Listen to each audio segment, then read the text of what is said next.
바이러스라고 하는 것은 아까 탄저병은 곰팡이 때문에 오는 병이에요. 그래서 온도하고 습도가 중요해요. 그 다음에 그것은 누가 옮겨주느냐? 아까 비바람이 옮겨준다 그랬잖아요.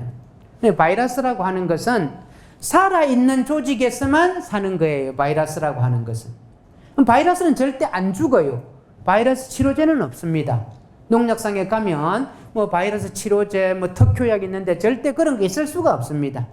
바이러스는 식물체가 죽어야, 내가 죽어야 죽는 거예요. 예, 바이러스는 절대 치료가 안 된다. 그럼 어떻게 해야 되는가? 예방밖에는 방법이 없어요. 어떻게 예방을 할 것인가? 바이러스를 옮겨주는 것은 아까 비바람이나 물이 아니고 해충이 옮겨주는 거예요. 그럼 해충을 잘 막아주든지 아니면 바이러스에 걸린 포기가 없도록 해줘야 돼요. 바이러스에 걸린 포기가 없으면은 해충이 날아다녀도 건전한 데는 왔다 갔다 해도 아무 상관이 없어요.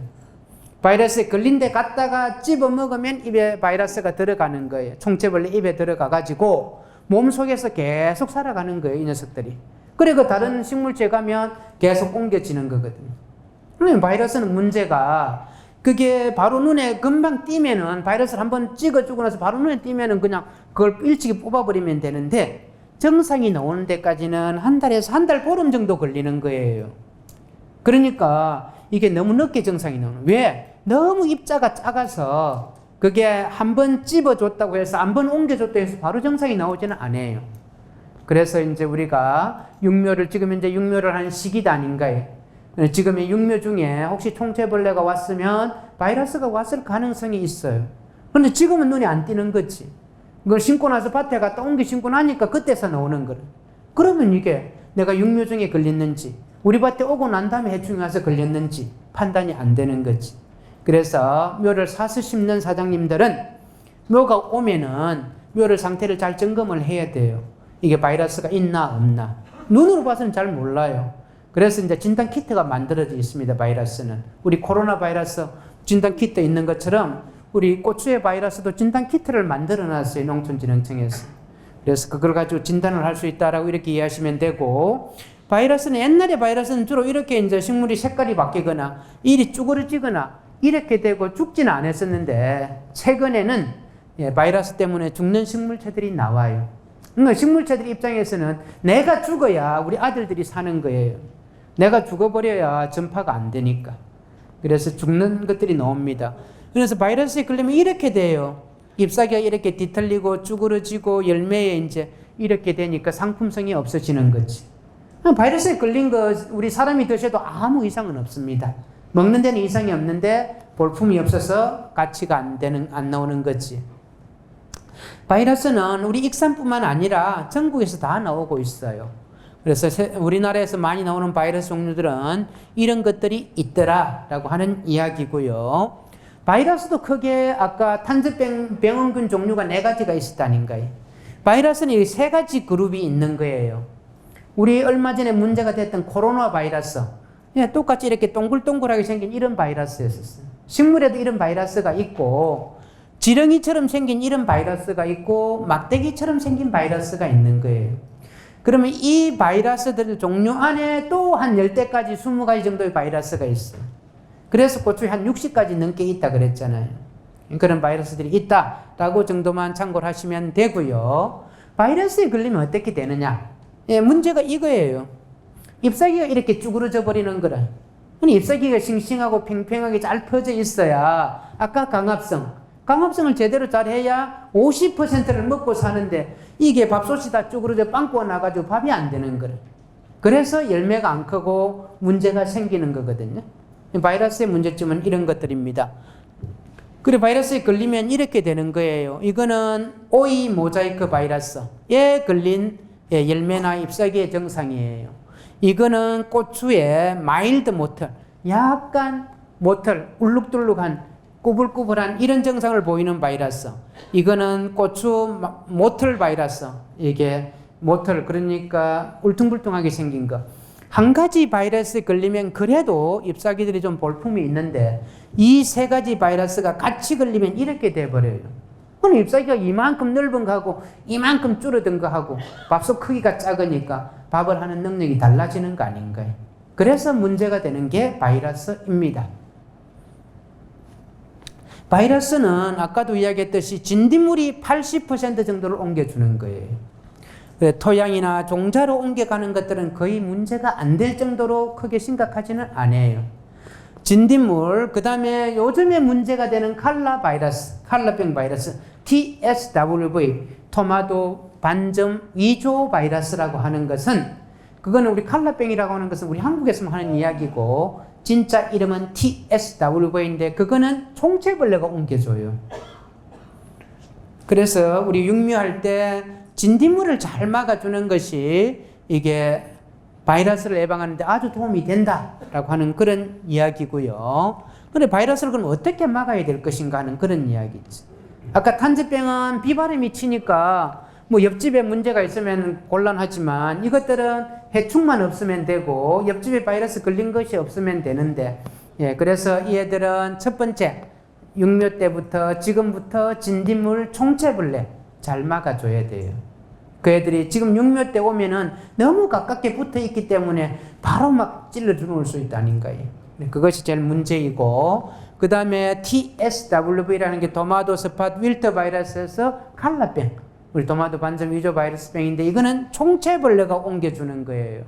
총체벌레를 잘 막아줘야 되는 것이고, 그 다음에 종자 소독은 지금 현재 시중에 팔리는 종자들은 다 소독이 되어 있습니다.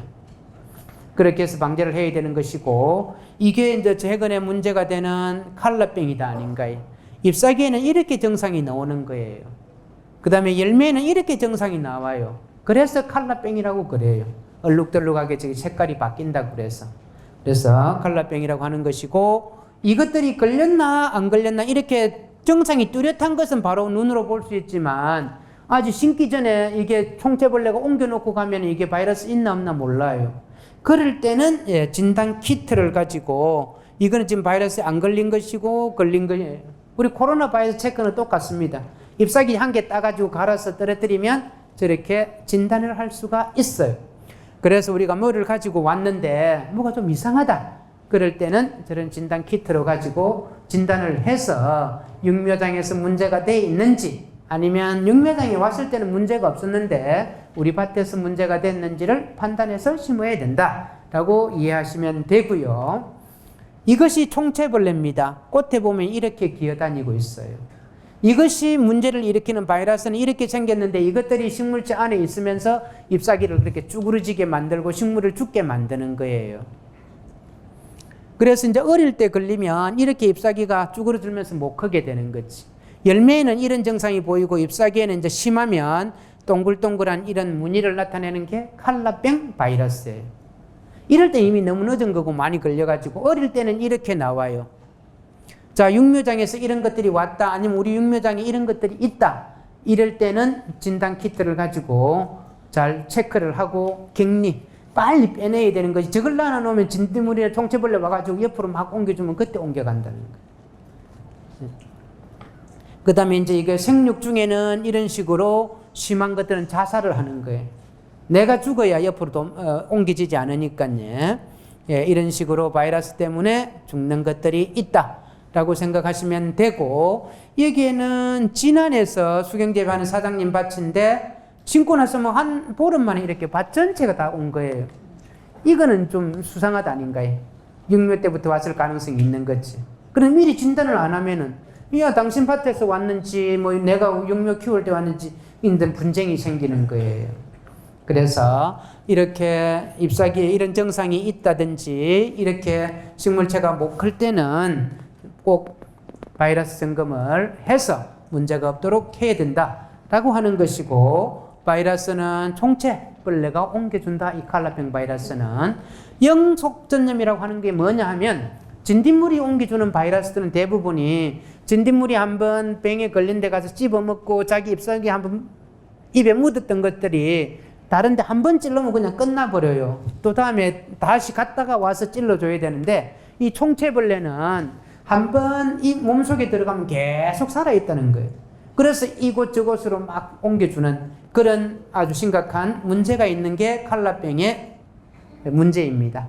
그래서 방제를 할 때는 총체벌레 잘 막아주고 병에 걸린 식물체가 있으면 무조건 빨리 뽑아서 없애버려야 총체벌레가 생겨도 옮겨가지 않는다. 이렇게 보시면 되고요. 최근에 총체벌레 발생이 계속 늘어나고 있는 행편이에요. 이거는 총체벌레가 없는 곳이고 있는 곳인데 우리 일로 하신 분들은 잘 안 보인다 아닌가요? 그럴 때는 하얀 종이를 갖다 놓고 꽃에 탁탁 털면 이것들이 떨어져서 뿔뿔 기어다니는 게 보여요.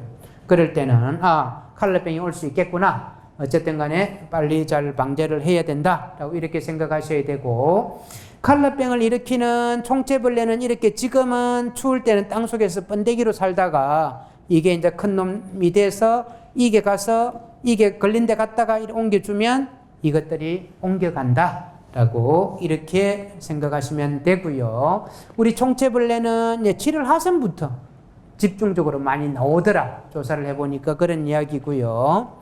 그 다음에 이제 겨울에는 이런 풀들에 바이러스를 옮겨 놓는다는 거예요. 그래서 저기에 숨어 있을 때 이 애들은 바이러스에 상당히 저항성이라 가지고 증상이 안 보여요. 그렇지만 저기에 총체벌레 갔다 오면 이게 묻어가지고 다른 데 옮길 수 있다는 거지. 그래서 저런 잡초들을 잘 예방을 해줘야 된다 하는 것이고, 육묘 중에 총체벌레가 우리 아까 꽃이 피었을 때는 꽃에 많이 있는데 어릴 때도 많이 오거든요. 어릴 때 총체벌레가 오면 잎사귀가 이렇게 물을 뜯어놔서 이렇게 되는 거예요. 저렇게 됐을 때는 총체벌레가 물을 뜯었구나. 그러면 총체벌레를 찾아봐야지. 찾아서 약으로 잘 방제를 해야 된다. 그 다음에 이렇게 된 것들은 옮겨 심기보다는 한번 진단 키트를 활용해서 바이러스 감염됐는지 안 됐는지를 확인하고 옮겨 심어야 안전하다라고 이렇게 보시면 되고요. 이것들이 다 총체벌레가 물을 뜯어놓은 모습이에요. 네. 저렇게 되면 칼라병이 올 가능성이 많다라고 이렇게 보시면 되고요. 그 다음에 이제 우리 연구소에서 바이러스 치료제가 있는가 예방제가 있는가 실험을 해본 거예요.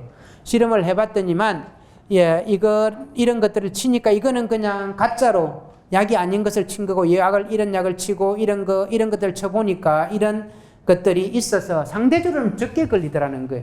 그러니까 저걸 일주일에 하루에 한 번씩 3분을 계속 뿌려주고 나서 이제 바이러스를 옮겨주니까 좀 적게 걸리더라 라고 하는 것이지, 바이러스를 치료할 수 있는 방법은 없다 라고 하는 게 바이러스의 문제점이에요. 바이러스를 예방할 수 있는 방법은 충을 잘 말고, 두 번째 병에 걸린 포기가 있다 그러면 빨리 뽑아내야 돼. 그런데 난주 후반기에 가면 밭 전체가 다 바이러스에 걸려 있어요. 그럴 땐 다 뽑아낼 수가 없다닌가요? 그럴 때는 어쩔 수 없습니다. 그럴 때는 퇴비 잘 주고 비료 잘 줘서 식물체가 튼튼하게 자라도록 해주면 바이러스와 같이 살아가는 거예요. 그냥 정상 없이 그냥 갈 수가 있어요. 초창기 때는 바이러스 증상이 나왔다, 이상하게 보인다, 그럴 때는 뽑아서 없애버려라 하는 게 바이러스를 예방할 수 있는 가장 좋은 방법입니다.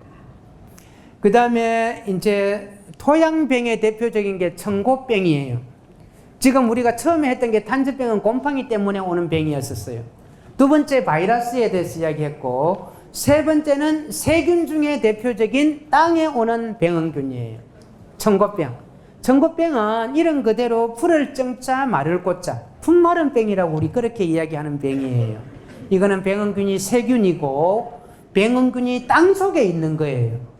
땅 속에 있다 보니까 아까 탄저병은 바람을 통해서 날아갔고 바이러스는 해충이 옮겨줬는데, 이런 세균 청고병은 땅속에 있는 병은 물이 옮겨준다 이렇게 생각하시면 돼요. 그러면 물이 안 고이면, 물이 흘러가지 않으면 세균병, 이 청고병은 옮겨가지 않아요. 물만 잘 막아주면 되는 거지. 배수만 잘 해주면 되는 거지. 그래서 청고병은 이렇게 갑자기 한 2, 3일 만에 잎사귀가 시들어버리는 게 청고병이에요. 역병하고 청고병하고 너무 증상이 똑같아요. 역병은 한 일주일이나 열흘 정도 시들었다 깼다 반복을 하다가 가는 거예요. 말라 죽는 거예요, 결국은. 청고병은 2, 3일 만에 푸른 상태로 바짝 말라버려요. 그래서 청고병이라고 그래요. 그래, 매일 밭에 가셔서 늘 그것을 진단을 해보시는 사장님들은 저게 청고병이구나 역병이구나 바로 판단이 됐지. 갑자기 한 2, 3일 만에 시들어 죽는다 그러면 청고병이고, 저기 한 일주일 열흘 정도 아침에는 깼다가 또 낮에 되면 시들고 깼다 시들고 반복하면 역병입니다. 그는 곰팡이 때문에 오는 병이에요. 그 차이점은 자라는 속도예요. 병균이 자라는 속도. 청고병은 이 세균인데 이것들이 식물체 안에서 금방 자라요. 그래가지고 물감부를 막아버리는 거지. 이게 우리 식물체에 물을 흡수하는 원리인데 잘 아시는 것처럼 이게 작은 뿌리를 틀을 통해서 이제 물이 올라가는 거예요. 물이 올라가면 식물체 안에는 물이 올라가는 간이 이렇게 해서 파이프가 있다라고 이렇게 생각하시면 돼요. 그러면 저 병은 어디에 오느냐? 이 파이프를 막아버리는 거예요. 그러니까 뿌리에서 아무리 물을 올려보내려고 그래도 이게가 막혀 있으니까 물이 못 올라간다는 거예요. 그래서 낮에 시드는 거예요. 예. 이렇게 해서 오는 게 토양병입니다. 청고병은 우리가 인공배지에서 키우면 이렇게 자라는 거예요. 역병하고 정상은 너무 비슷한데 난주 역병이 나오겠지만 역병은 하얀 솜털처럼 자라요. 역병하고 청고병은 완전 병원균이 다른 거지. 이게 청고병은 세균에 의해서 오는 병이고 역병은 곰팡이에서 오는 병이다. 그럼 세균하고 곰팡이의 차이점은 뭔가? 우리 사장님들 입장에서 보면 곰팡이병은 그래도 약이 많이 있는 편이에요. 잡을 수 있는 약이. 근데 세균병은 약이 별로 없다. 바이러스는 아예 없다. 이렇게 이해하시면 되고요. 이런 식으로 군데군데 말라준 거 있는 게 이제 청고병이고 이것들이 갑자기 죽었는데 내가 매일 밭에 나가서 보시는 사장님들은 저거는 2, 3일 만에 죽었으니까 분명히 청고병일 거야. 그러면 뽑아내고 거기다가 청고병 약을 사서 한 바가지 갖다 부어줘야 돼요. 그러면 거기 땅속에 있는 병원균들이 죽어서 옆으로 옮겨가지 못하는 거거든요. 우리가 약을 주는 것은 아까도 탄저병도 마찬가지, 이런 토양병도 마찬가지예요. 죽은 식물체를 뽑아내고 거기다 약을 들어 부어주면 옆에 포기로 물이 잠겼을 때 옮겨가지 못하도록 해서 옆에 것들이 안 죽게 하는 거예요. 그래서 이렇게 죽은 것들이 나오면 뽑아내고 꼭 거기에다 약을 줘야 되고, 청고병인가 역병인가를 판단하는 제일 좋은 방법은 이거예요. 줄기를 잘라서 담가보면 이렇게 하얀 연기처럼 세균 덩어리가 흘러나와요. 이거는 청고병. 이것이 안 나온다 그러면 역병일 가능성이 많다. 그럼 매일 가시는 분들은 갑자기 시들어 죽으면 청고병, 오랫동안 있다가 죽으면 역병, 이렇게 보시면 되고요. 그래서 이제 역병은 오랫동안 이렇게 뿌리가 썩어 있어요. 청고병은 뿌리는 싱싱한 편이에요. 이 안에가 막혀 있어. 물이 올라가는 간만 막혀 있는 상태예요. 예, 그래서 이것을 잘라서 이렇게 담가보면 이렇게 세균 덩어리가 흘러나온다. 이렇게 흘러나오면 청고병이다 라고 생각하시면 되고, 예, 역병은 뿌리가 썩어 있고 청고병은 뿌리가 상당히 신선한 상태로 있다 라고 하는 것이고, 아까가 물에 담가보기 힘들 때는 이런 식으로 줄기를 잘라가지고 휴지 넣어가지고 나누면 한 2, 3일 지나면 이렇게 세균 덩어리가 흘러나오는 수도 있어요. 이런 방식으로 진단을 할 수가 있고, 요즘에 우리가 많이 먹는 커피잔을 가지고도 밭에서 이렇게 한번 진단해 보실 수도 있습니다. 예, 이렇게 진단을 해서 이것을 왜 진단을 해야 되느냐? 예, 청고병인데 역병약 갖다 부어주고 역병인데 청고병약 갖다 부어주고 그거 절대 안 듣는다는 거예요. 거기다가 막걸리 우리가 먹는 거 갖다 부어줘도 안 죽어요. 도움 안 됩니다. 그냥 아까도 우리 다양한 친환경 자재들 말씀해 주셨는데 분명히 효과는 있어요. 그런데 우리가 쓰는 전문 약재보다는 효과가 떨어집니다. 약효가 안 나는 것은 그것이 값이 싸서 약이 안 좋아서 안 죽는 것이 아니라 약은 안 맞아서 안 죽었다. 이렇게 이해를 하셔야 돼요. 그러면 이 청고병이라고 하는 것은 땅에 들어오면 한 5년 정도 살아있는 거예요. 그러니까 고추나 토마토나 감자를 안 심어도 5년 동안 땅속에 살아있다는 거예요.